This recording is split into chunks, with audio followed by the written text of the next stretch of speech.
Hello YouTube, Baraki3 here with my G-Fest 19 2012 collection update. So yeah, this is my haul from G-Fest 19. It was in 2012. I had so much fun. For my first G-Fest, it was really nice. The people were wonderful. All the staff was nice and very understanding about a little mishap that there was with scheduling in a plane flight. And that'll all be explained in the filming that I did at G-Fest. But, yeah, I had a great time. I bought a bunch of cool stuff that I'm going to show you now. Well, the first thing I bought, other than my registration, well, I registered before G-Fest actually started. I registered by mail, so I just walked in and grabbed my badge. But I bought this original art by Matt Frank. It's several Ultramen fighting King Ghidorah on the moon. It's really cool. You get a better look here. Ultraman, Ultra 7, just really, really nice. And then, if you see those little silver scribbles over there, Matt Frank signed it. He signed his original artwork I bought. I got this artwork for 20 bucks. Not bad. That's about average. But, yeah, Matt Frank signed it 2012 G-Fest. So, yeah, eat your heart out, Godzilla Fan 45. Eat your heart out. I met Matt Frank. He was a really nice guy, by the way. He was very cool and very funny. But yeah, I got that original art. I'm just going to have that sitting back there for the update. And at the airport, at the bookstores, I picked up some stuff to like read on the plane and whatnot. I got Star Wars Death Troopers. I've already read it. It's an extremely great book. I'll do a review eventually because it was really wonderful. And I also got Shada, a Doctor Who book, written by Douglas Adams. Apparently he wrote scripts for the original show, the old show, and I did not know that. And Douglas Adams is amazing, Doctor Who's amazing, so I picked up this book. It was kind of pricey, but who cares, right? Douglas Adams, Doctor Who. That was just some reading. I thought some of my friends that are into other things would like to see that. And, you know what, how about now we get into action figures, because I know that's what most of you are watching this for. So, action figures. When you registered for G-Fest, Tempting Toys gave you a complimentary G-Fest exclusive Jet Jaguar. You could only get this Jet Jaguar from G-Fest. That's it. It's the only place you can get this. And I have 2 of them. Yeah. Because someone didn't want theirs. But yeah, it's got Tempting Toys and, you know, their contact information on there. And then this, like, drawing on the back of a Jet Jaguar army and G-Fantas saluting them. That's pretty cool. So, yeah, I got these Jet Jaguars. Throw them back there. And then, the first thing I bought, you won't believe this, the Comic-Con exclusive Godzilla Comic-Con Explosion figure. It should have been impossible for me to get this. I believe it was Tempting Toys that I got this from as well. This figure was only available at Comic-Con. You know, the Comic-Con that was happening the same time as G-Fest. And they started selling it Wednesday. I think it's only limited to like 3,000. Or some number around there. And they went, bought 3 at Comic-Con, came back the next day, sold them at G-Fest. They were selling them for 95 bucks. And I think they were going for 55 or 60 at Comic-Con. But, you know, after Comic-Con, as soon as, you know, the internet starts, these things are just going to shoot up in price and everything for people selling them. And I snagged it for 95 bucks, which was a great deal because one of the other booths, I believe, bought these figures from Tempting Toys and was trying to resell them for 150. And to my knowledge, no one bought them. So I think I was the only one that got this figure the entire convention. And this is pretty much the crown jewel of my Godzilla collection currently. To me, it's the best thing that I have. And I will review it. I will review this figure. I will open it and review it for you. Normally I wouldn't open this, but I know you guys don't want to see a review, so I will review it for you. But it's going to go right back in the box after the review, and it's just going to stay there. But, yes, absolutely wonderful. Great investment. It should have been impossible for me to get it, too. But I did. Oh, let's move these Jet Jaguars. By the way, you guys, I'm trying something new with my lighting. So, if you don't like the lighting or you find problems with the lighting, please just tell me. I'm just trying a new lighting thing. The next figure I got was the Memorial Box Showa Gauss.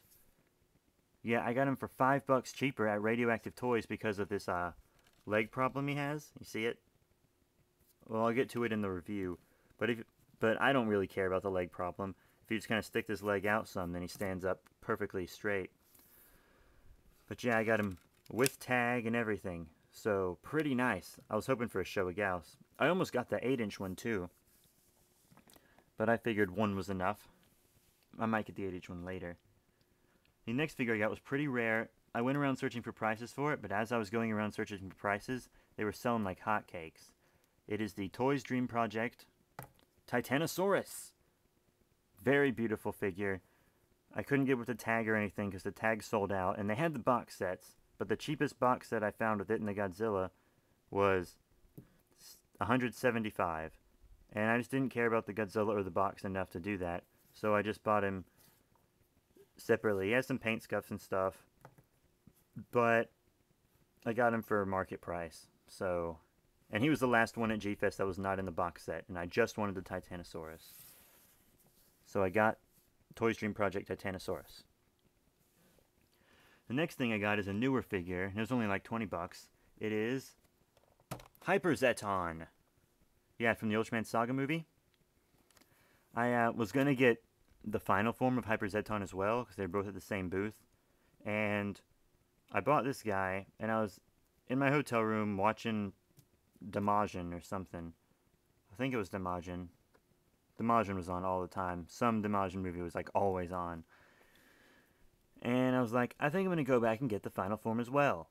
And the next day I was going to the dealer's room like 30 minutes after it opened. And as I was walking through the door to get the final form, someone was walking out the door with it. So I didn't get the final form.